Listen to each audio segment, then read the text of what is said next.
Hello and welcome to learning chemistry with S K Verma.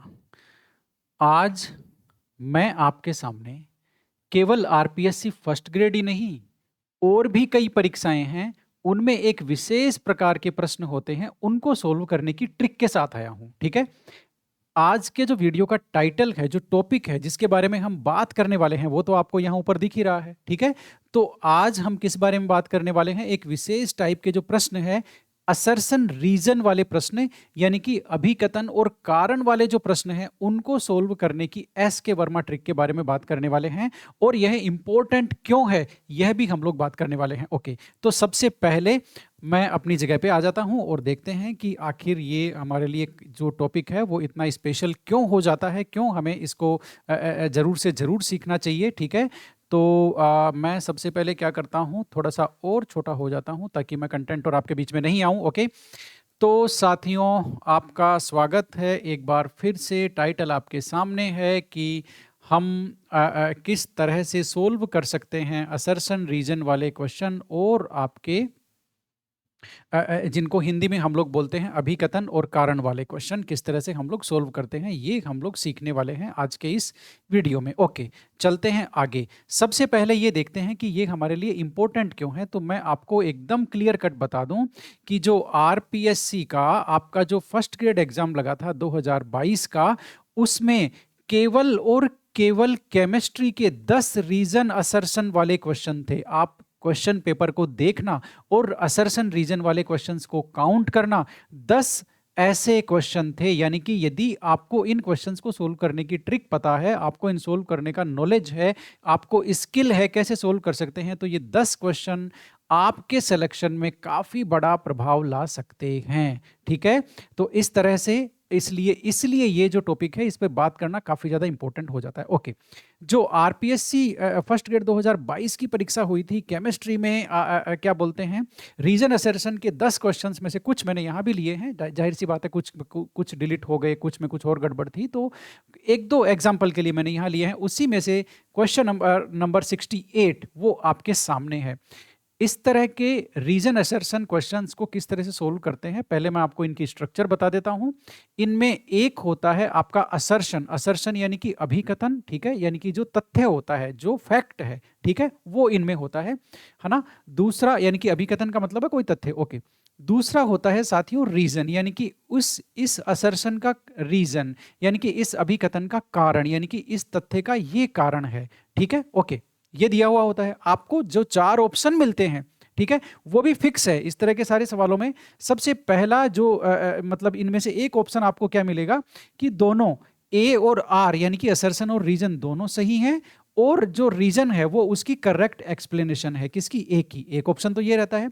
दूसरा रहता है ए और आर दोनों सही है ना, लेकिन आपका जो आर है, रीजन है, वो आपके जो असर्शन है उसकी करेक्ट एक्सप्लेनेशन नहीं है। और जो 3 नंबर और 4 नंबर के जो ऑप्शन होते हैं वो काफी आसान है। इसने कहा ए ट्रू है, आर फॉल्स है, यानी कि आर असत्य है और ए सत्य है। दूसरे में कह दिया कि आर आपका फॉल्स है और सॉरी, ए आपका फॉल्स है और आर ट्रू है। इतनी बातें हो गई, चारों ऑप्शन आपको समझ में आ गया, क्वेश्चन की स्ट्रक्चर आपको समझ में आ गई। अब आप क्या सोच रहे हो, ये क्वेश्चन मैं यहां सोल्व करूंगा? नहीं करूंगा। पहले मैं आपको इस क्वेश्चन को, यानी कि ऐसे क्वेश्चंस को सोल्व करने की एस के वर्मा ट्रिक बताने वाला हूं, बाद में इसकी बात करेंगे। ओके, चलते हैं। आप मुझे याद दिला देना यदि मैं इसको नहीं कर पाता हूं तो। ओके, अब जो इस तरह के क्वेश्चंस को सोल्व करने की जो एस के वर्मा ट्रिक है, ठीक है, उसके लिए सबसे पहले मैं आपको क्या करता हूं, एक बहुत ही छोटी सी स्टोरी मैं आपको बता देता हूं। ठीक है, 3 ही सेंटेंस उस स्टोरी में। सबसे पहला सेंटेंस कि मेरा आरपीएससी स्कूल व्याख्याता परीक्षा 2022 जो थी, है ना, उसमें मेरा सिलेक्शन हो गया। ओके, ठीक है, मैंने इसके लिए बहुत ही कड़ी मेहनत की थी, ये दूसरा वाक्य है। ठीक है, और मैं अच्छा फुटबॉल भी खेल लेता हूं, ये 3 वाक्य हैं। ये मेरे बारे में मैंने आपको 3 वाक्य बताए हैं कि मेरा सिलेक्शन हो गया आरपीएससी स्कूल लेक्चरर 2022 की परीक्षा में। मैंने बहुत ही कड़ी मेहनत करी थी इस परीक्षा के लिए। ठीक है, और क्या बोलते हैं, मैं फुटबॉल अच्छा खेलता हूं। 3 सेंटेंस आपको मिले। ओके, अब इन 3 पे कुछ रीजन असर्शन के क्वेश्चन बनाते हैं और चेक करते हैं कि आपको ये आते हैं कि नहीं आते हैं। मैं वापस आ जाता हूं अपनी जगह पर। ओके, क्योंकि मेरी जगह एकदम फिक्स है, जैसा कि आप देख रहे हैं, साल 2 साल से मैं अपनी जगह चेंज नहीं कर रहा हूं। वही कोना, वही जगह, ठीक है, वही आवाज, वही तरीका। Okay, yes. तो जो कुछ एग्जाम्पल क्वेश्चंस हैं, जो 3 सेंटेंस मैंने आपको बताए, छोटी सी स्टोरी बताई अपने बारे में, ठीक है, उससे रिलेटेड आपका क्वेश्चन नंबर 1 ले रहे हैं। ओके, क्वेश्चन नंबर 1 को सबसे पहले पढ़ लेते हैं। असर्शन असर्शन देख लेते हैं। मेरा स्कूल व्याख्याता परीक्षा में चयन नहीं हुआ। नहीं भाई, हो गया। Okay, yes. रीजन देखते हैं। मैंने स्कूल व्याख्याता परीक्षा 2022 के लिए कड़ी मेहनत की। ओके, ये मैंने पढ़ लिया, दोनों मैंने पढ़ लिए। अब सुन लो, सबसे पहला स्टेप इस तरह के क्वेश्चन को सोल्व करने का वो ये है कि सबसे पहले आप ये पता करेंगे कि असर्शन और रीजन में ट्रू और फॉल्स कौन कौन है, यानी कि कौन सा सही है और कौन सा गलत है। तो हम सबसे पहले, और इनके ऊपर आपको मार्क करना है आगे। मेरा स्कूल व्याख्याता परीक्षा में चयन नहीं हुआ, ये फॉल्स है, ये फॉल्स है। मैंने, मतलब गलत है क्योंकि हो गया ना मेरा, तो ओके। मैंने स्कूल व्याख्याता परीक्षा के लिए कड़ी मेहनत की, ये ट्रू है। ओके, तो ऐसे केसेस में आपके लिए ये सवाल बहुत ही इजी होने वाला है जब रीजन और असर्शन में से एक गलत हो, यानी कि एक फॉल्स हो। इसका मतलब ऐसे क्वेश्चंस को सोल्व करने के सबसे पहला स्टेप यही है कि आप रीजन और असर्शन को ये फाइंड करेंगे, ये चेक करेंगे कि इनमें से कोई गलत तो नहीं है। यदि कोई गलत स्टेटमेंट है तो आपके लिए बहुत आसान होने वाला है, जैसा कि यहां पर हुआ। ये आपका असर्शन गलत है, रीजन हमने चेक किया एकदम सही है, तो इसके लिए ये आ जाएगा 4 नंबर का ऑप्शन होगा, assertion is false, reason is true. आपको बात समझ में आ गई? मेरे ख्याल से आपको पकड़ में आ गया होगा। ये आसान टाइप का सवाल था, आप इसे देखते ही कर सकते हैं। 2 नंबर का सवाल जो मैंने छोटी सी स्टोरी बताई थी उसी पर देखो आप, ये जो मैं 3-4 सवाल रख रहा हूं ना, इसके बेसिस पे आप क्या है कि ये सवाल सोल्व करना सीख जाएंगे। ओके, वापस पढ़ते हैं असर्शन को। असर्शन यानी कि जो फैक्ट बताया है इसने, वो मेरा स्कूल व्याख्याता परीक्षा में सिलेक्शन हो गया। आपको पता है पहला स्टेप क्या है, ट्रू एंड फॉल्स का पता करना। तो मैंने फर्स्ट स्टेप में इसको पता किया, तो भाई सिलेक्शन तो मेरा हो गया, तो ये आपका ट्रू स्टेप है। ओके, ट्रू स्टेटमेंट है। ओके, अगला देखते हैं रीजन। मैं फुटबॉल अच्छा खेलता हूं, तो इसको सबसे पहले ट्रू एंड फॉल्स चेक करना है। तो भाई मैं अच्छा तो खेलता हूं, इसका मतलब ये स्टेटमेंट भी ट्रू है। अब आपको बात फंस गई क्या, कि आपका ये ऑप्शन भी नहीं हो सकता, ये नहीं हो सकता, एक और दो में से होगा जिसमें दोनों ट्रू है। Both A and R true. ये देखो, both A and R true, ठीक है, तो इन दोनों में से एक होगा। ओके, अब हमें ये देखना है, ये पता करना है कि जो असर्शन है, यानी कि जो कथन है, अभिकथन है, जो फैक्ट है, क्या उसका ये सही कारण है कि नहीं है। ये जो मैं फुटबॉल खेलता हूं, क्या उसका असर्शन का सही कारण है। इसका कैसे पता लगाते हैं, मैं आपको बताता हूं, एसके वर्मा ट्रिक।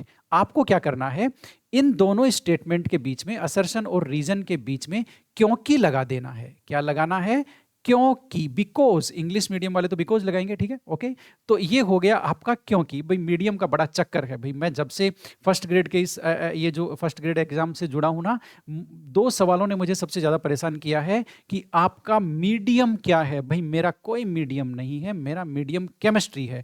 आप भी अपना मीडियम केमिस्ट्री बना लो, ठीक है। इंग्लिश और हिंदी का झंझट खत्म हो जाएगा हमेशा के लिए। Okay, yes. तो असर्शन मैंने देख लिया, मैंने पता, ये इनका ट्रू दोनों का हमने पता कर लिया। अब इन दोनों में से एक और दो में से इनका सवाल, इनका आंसर होना है।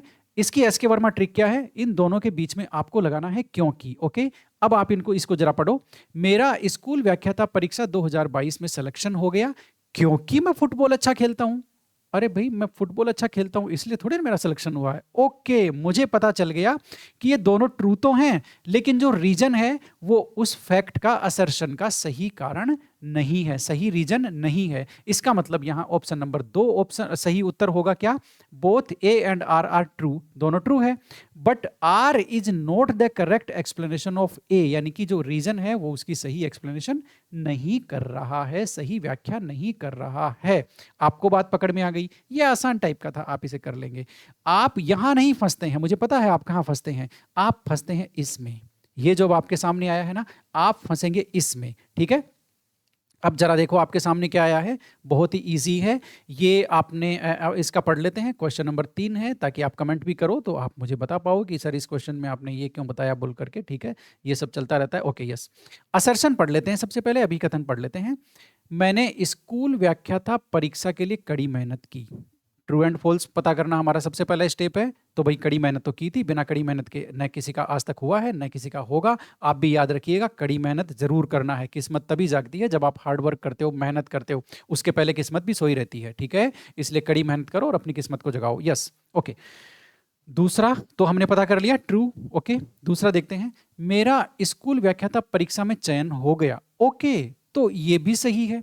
देखो मैं एक चीज आपको बता दूं, आप इसके जो उत्तर है ना, अभी देखो 3 और 4 नंबर का उत्तर है जिसमें से एक आपका गलत है। मतलब मैं वैसे बता रहा हूं कि जो टोटल 4 ऑप्शन होते हैं उनमें से 3 और 4 नंबर के जो ऑप्शन है वो काफी आसान है। यदि दोनों में से एक गलत निकल गया तो आपके लिए बहुत इजी होने वाले हैं ये क्वेश्चन, लेकिन दोनों सही निकल गए।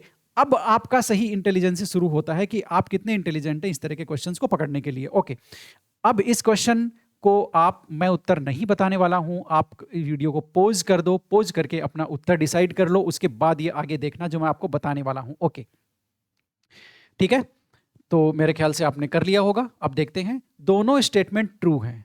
अब क्या करना है, मुझे ये पता लगाना है कि 1 नंबर और 2 नंबर में से कौन सा सही जवाब है, क्योंकि दोनों में आपके both A and R true.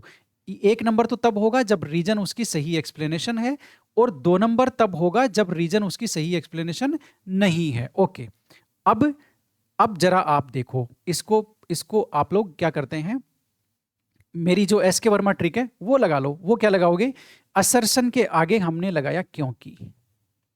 देखो आपको देखने में तो ये क्या लग रहा है, मैं आपको बता दूं, आपको देखने में प्राइमरीली ये ऐसे लगेगा कि भाई बात तो सही है, मेरा स्कूल व्याख्याता में सिलेक्शन कड़ी मेहनत की वजह से तो हुआ है, तो बात सही है, तो जल्दबाजी में आप लगा देंगे ऑप्शन नंबर 1। ठीक है, लेकिन इसका सही उत्तर देख लो कैसे निकलेगा। ठीक है, आपको लगाना है असर्शन के आगे क्योंकि, आपने लगाया क्योंकि। अब आप इसकी रीडिंग लगाओ, रीडिंग लगाओ, क्या लगाओगे रीडिंग, मैंने स्कूल व्याख्याता परीक्षा के लिए कड़ी मेहनत की क्योंकि मेरा स्कूल व्याख्याता परीक्षा में सिलेक्शन हो गया।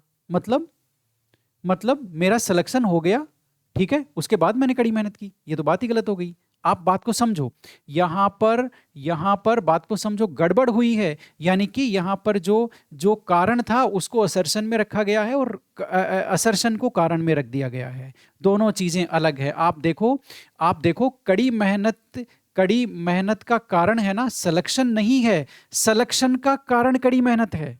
यानी कि सिलेक्शन कड़ी मेहनत की वजह से हुआ है, कड़ी मेहनत सिलेक्शन की वजह से नहीं हुई। बात को समझो, ये यहां घुमाया गया है पूरी तरह से। इसका मतलब ये है कि आपके दोनों स्टेटमेंट सही हैं और आपका जो रीजन है वो असर्शन की सही व्याख्या नहीं करता है। आपको लगेगा कि वो व्याख्या कर रहा है, वो जो असर्शन है उसको, उसकी एक्सप्लेनेशन सही कर रहा है और आप उत्तर एक टिक लगा देंगे, लेकिन ये गलत हो जाएगा फ्रेंड्स। ये दोनों सही हैं, लेकिन कड़ी मेहनत का कारण सिलेक्शन नहीं था। ऐसा नहीं है कि आपका सिलेक्शन हो गया इसलिए आपने बाद में फिर कड़ी मेहनत की, ऐसा थोड़ी ना किया आपने, ऐसा नहीं किया। ठीक है, इसलिए यहां पर इन्होंने आपको थोड़ा सा घुमाया है और असर्शन को कारण में रख दिया, और जो आपका रीजन था, कारण था, उसको आपने असर्शन में रख दिया। इस तरह से ये आपको कंफ्यूजन हुआ। इस कंफ्यूजन से आपको बच के रहना है, आपको अच्छी तरह से पढ़ना है। वापस पढ़ के देख लो, मैंने स्कूल व्याख्याता परीक्षा 2022 के लिए कड़ी मेहनत की क्योंकि मेरा स्कूल व्याख्याता में चयन हो गया, मतलब चयन हो गया फिर मैंने कड़ी मेहनत की, ऐसा थोड़ी है भाई, ये तो गड़बड़ है।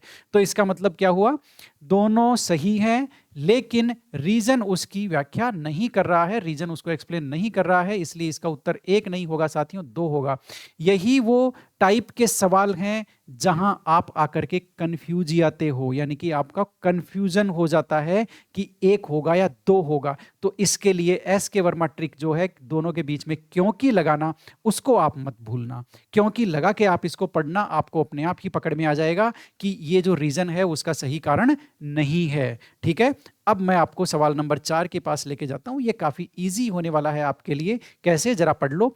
मेरा स्कूल व्याख्याता परीक्षा में चयन हो गया, सबसे पहला step true and false. True, मैंने स्कूल व्याख्याता परीक्षा के लिए कड़ी मेहनत की, ये भी ट्रू। ओके, अब आप देख लो, दोनों ट्रू है तो 1 नंबर और 2 नंबर में से कोई ना कोई आंसर होगा। अब इसमें, अब आप देख लो, क्योंकि लगाओ बीच में, एस के वर्मा ट्रिक। ठीक है, तो क्योंकि लगाया तो क्या, कैसे पढ़ोगे आप इसको, मेरा स्कूल व्याख्याता परीक्षा में चयन हो गया क्योंकि मैंने स्कूल व्याख्याता परीक्षा के लिए कड़ी मेहनत की। ये एकदम सही है, ये एकदम सही है कि भाई सिलेक्शन का कारण आपकी कड़ी मेहनत है, इसका मतलब एकदम सही है ये स्टेटमेंट। इसका मतलब दोनों यहां पर ट्रू हैं, और दोनों ट्रू हैं, और जो कारण है वो उस असर्शन का सही कारण भी है, सिलेक्शन का कारण कड़ी मेहनत है, ये बात एकदम सही है। आपको समझ में आया गड़बड़ कहां होती है, झोड़ कहां पे होता है, यही जो आप अटकते हैं, मुझे पता है आप कहां अटकते हैं, आप 1 नंबर और 2 नंबर में अटकते हैं।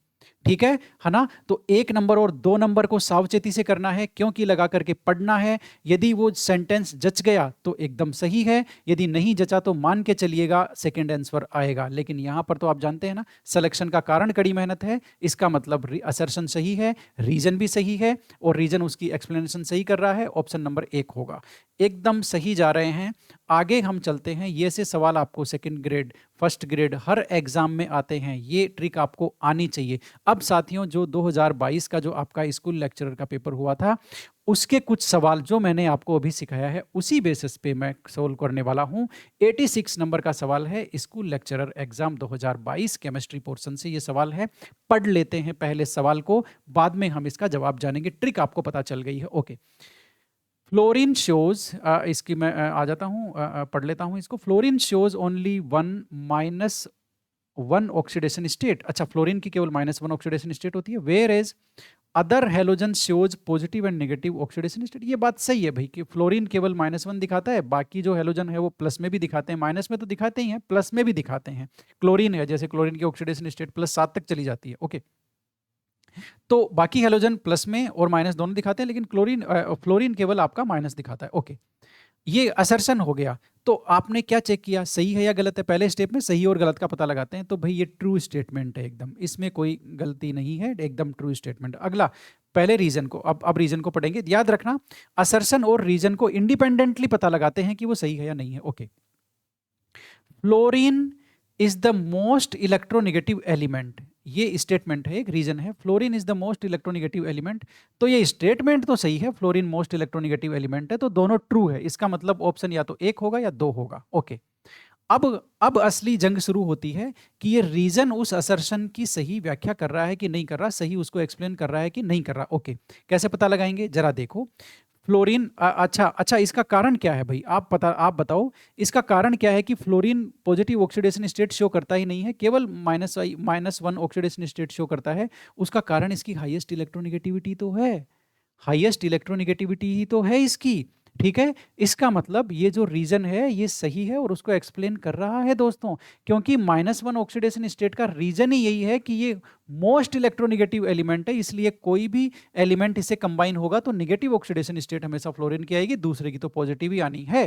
ठीक है, इसलिए ये एकदम जो रीजन है वो उसको सही से एक्सप्लेन कर रहा है। ये भी ट्रू है, ये भी ट्रू है, और रीजन उसको सही एक्सप्लेन कर रहा है। आंसर नंबर 1 हो गया यहाँ पर। ठीक है, कि दोनों ट्रू हैं, और आर जो है उसका एक ही करेक्ट एक्सप्लेनेशन है।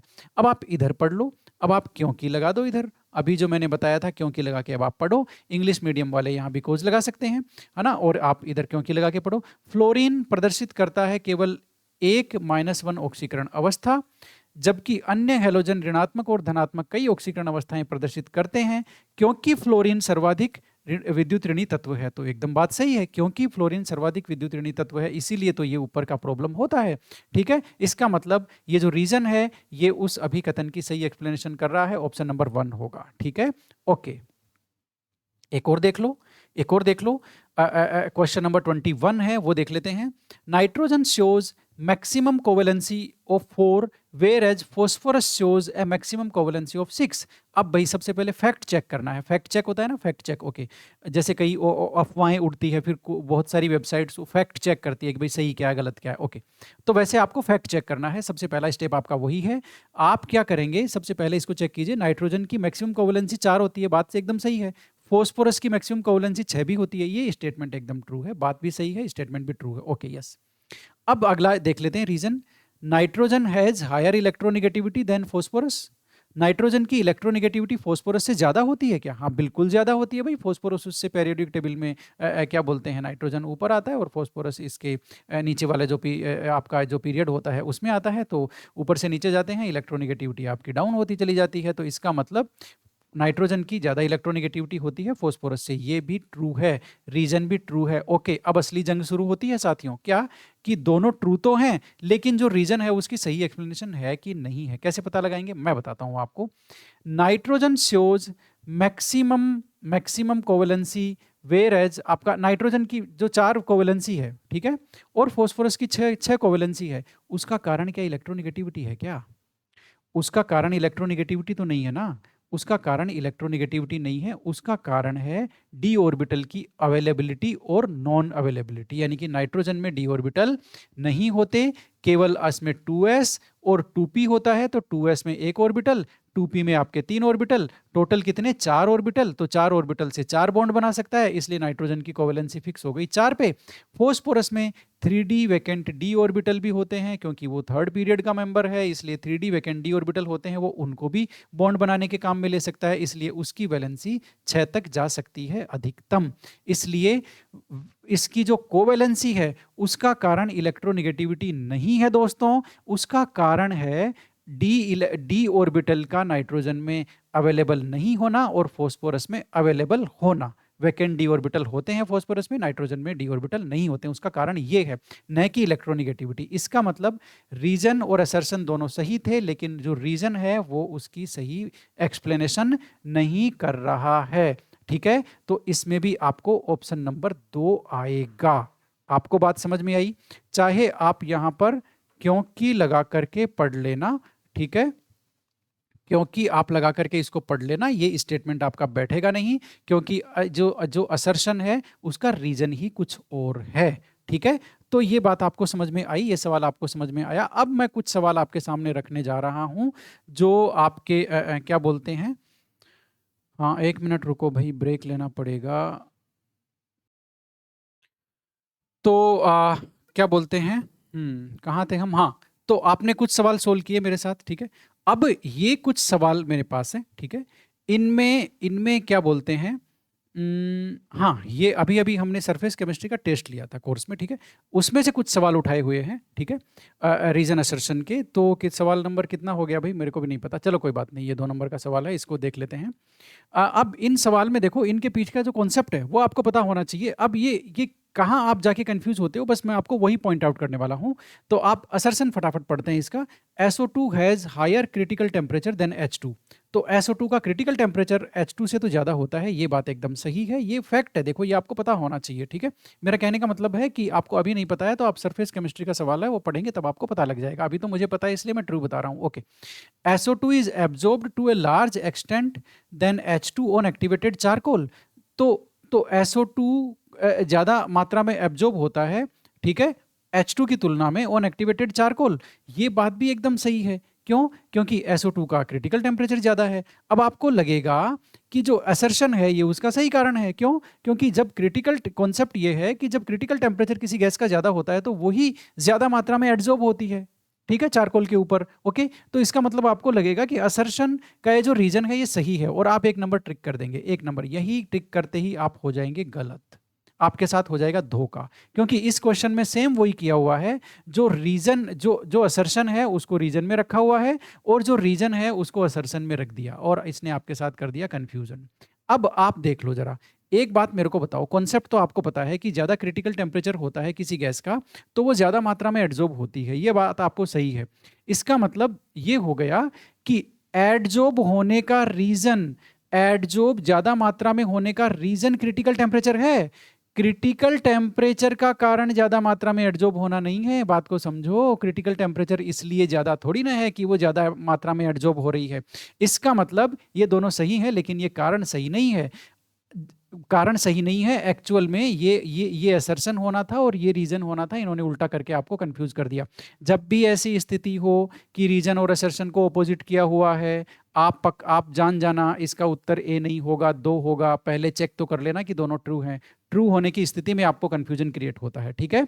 आप बात को वापस समझ गए क्या, कि क्रिटिकल टेम्परेचर ज्यादा होने का रीजन ज्यादा मात्रा में एडजॉर्ब होना नहीं है, उल्टा ज्यादा मात्रा में एडजॉर्ब होने का रीजन क्रिटिकल टेम्परेचर है। तो ये रीजन है और ये असर्शन है। इसका मतलब हम अब यहाँ पर हमारे पास क्या ऑप्शन है, हमारे पास यही ऑप्शन है कि दोनों स्टेटमेंट सही हैं, लेकिन जो रीजन है वो उसकी सही एक्सप्लेनेशन नहीं है, ठीक है। क्योंकि क्रिटिकल टेम्परेचर ज्यादा है, वो ज्यादा मात्रा में एडजॉर्प्शन की वजह से नहीं है क्रिटिकल टेम्परेचर, वो तो गैस की नेचर है भाई, ठीक है।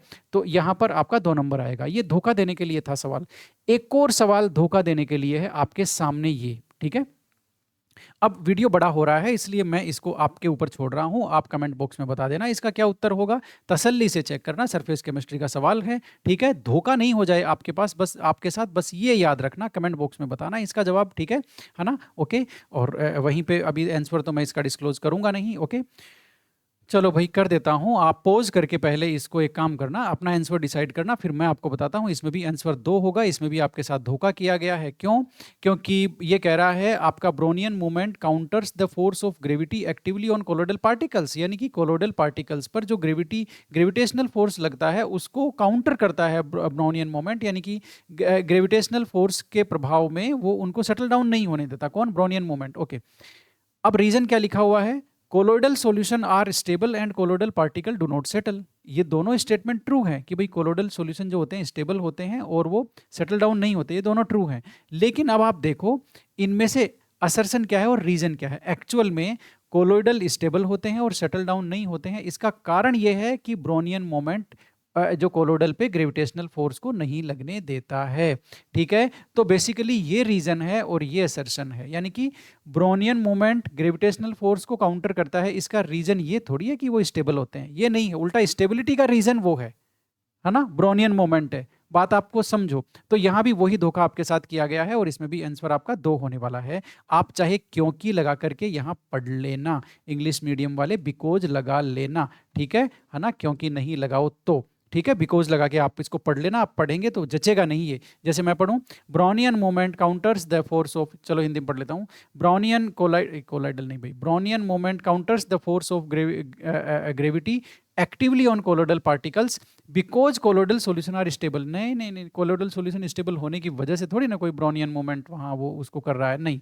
आप इसको उल्टा पढ़ेंगे तो आपको जच जाएगा, ओके। अब ये सवाल है, मैं लाया हूँ, कहाँ से लाया हूँ मैं आपको बता देता हूँ। आप कहेंगे कि बताते नहीं हो बोल करके, तो नीट 2023 से मैं ये सवाल लाया हूँ। बड़ा ज़बरदस्त सवाल था। पेपर आने के बाद में, पेपर जब आया नीट 2023 का, उसके बाद में काफ़ी देर तक, 1-2 दिन तक बहुत सारी वेबसाइट ने और कोचिंग सेंटर्स ने इसका उत्तर गलत बताया। क्यों बताया? वही धोखा जो आपके साथ होता है वही यहाँ पर किया गया। क्या? आप इसको पढ़ के देखो, आपको लगेगा कि आपका जो जो असर्शन है, रीजन है, वो दोनों ट्रू है। इसमें बेसिकली कि आपका जो इलेक्ट्रोकेमिस्ट्री का सवाल है, ये डेल्टा जी का फॉर्मूला ये होता है -NF ई सेल, ठीक है? और यहां पर जो डेल्टा जी है वो किस पे डिपेंड करता है? आपका एन पे डिपेंड करता है, ओके, ठीक है? ये बात एकदम सही है, okay. N number of electron पे डिपेंड करता है आपका डेल्टा जी, ओके। तो इसका मतलब ये स्टेटमेंट भी सही है, इलेक्ट्रोकेमिस्ट्री का सवाल है ये। और ई नोट सेल तो आपकी इंटेंसिव प्रॉपर्टी है ना? और जो एक्चुअल में इसमें आप नोट लगा लो, ये लो, नोट लगाना है इसमें, ये जहां से मैंने क्रॉप किया है वहां लगा हुआ नहीं था इसलिए रह गया, ओके। नोट लगा दिया।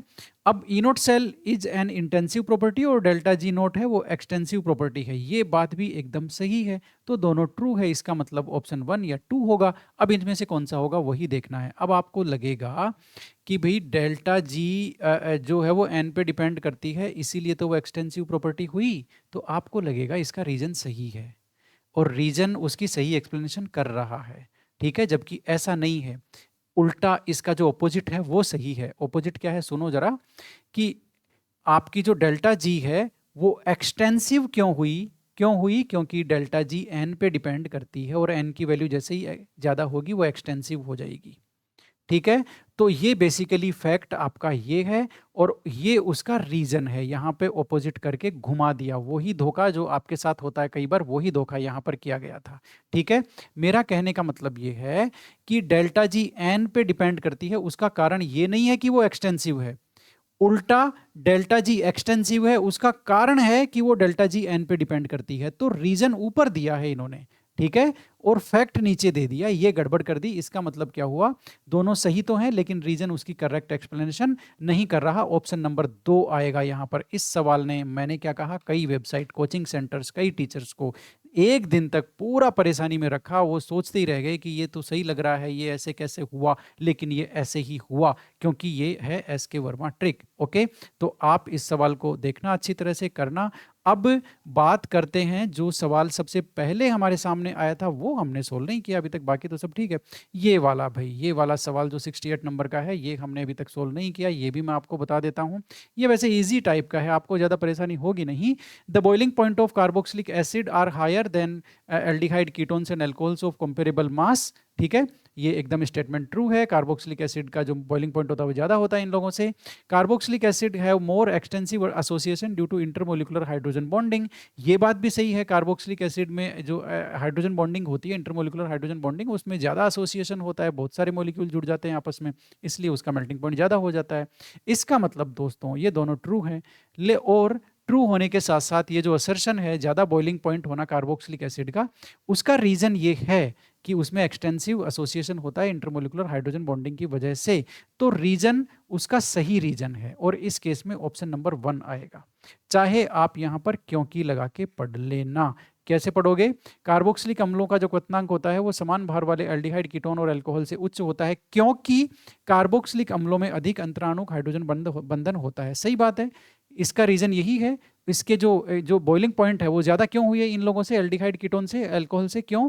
क्योंकि इसमें आपका इंटरमोलिकुलर हाइड्रोजन बॉन्डिंग होता है। तो आपने क्योंकि लगाया, उससे आपकी पूरी लैंग्वेज है वो बैठ गई, सही लगा आपको, जच गया, इसका मतलब आपका ये है। तो आपको क्या समझ में आया? आपको ये समझ में आ गया फाइनली कि एक तो 2 स्टेप होते हैं। सबसे पहले स्टेप में ट्रू एंड फॉल्स का पता करते हैं, दूसरे स्टेप में आप ये पता करते हैं कि आपके साथ धोखा तो नहीं हो रहा है, यानी कि जो असर्शन में लिखा है वो फैक्ट है और जो रीजन में लिखा है वो उसका रीजन ही है ना? यानी कि जो असर्शन में जो हो रहा है वो रीजन की वजह से होना चाहिए। तो आप बीच में यदि क्योंकि और बिकॉज लगाओगे तो आप उसको पकड़ लोगे, यदि ये लगा करके आप पढ़ोगे ना, आप उसको पकड़ लोगे, ठीक है।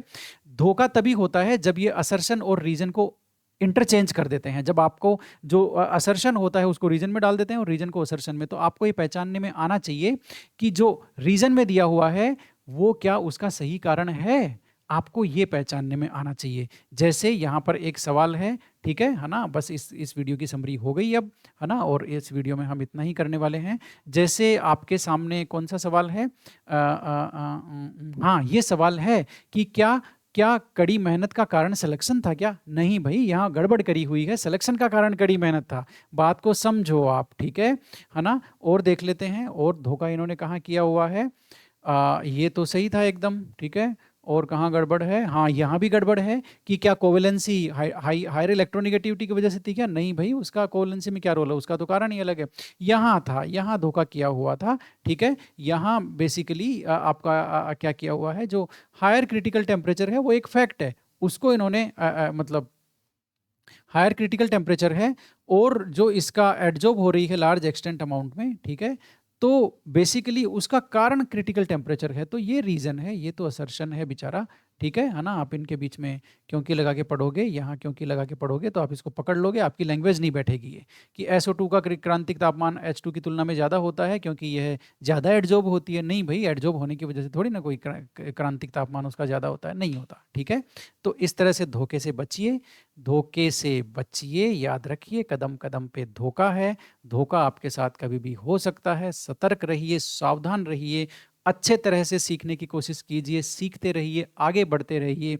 सीखने का मतलब, मेरा कहने का मतलब है कि कड़ी मेहनत करते रहिए। सिलेक्शन का एक ही तरीका है, आपका हार्ड वर्क, आपका स्मार्ट वर्क, वो करिए और आगे बढ़िए। Thank you very much.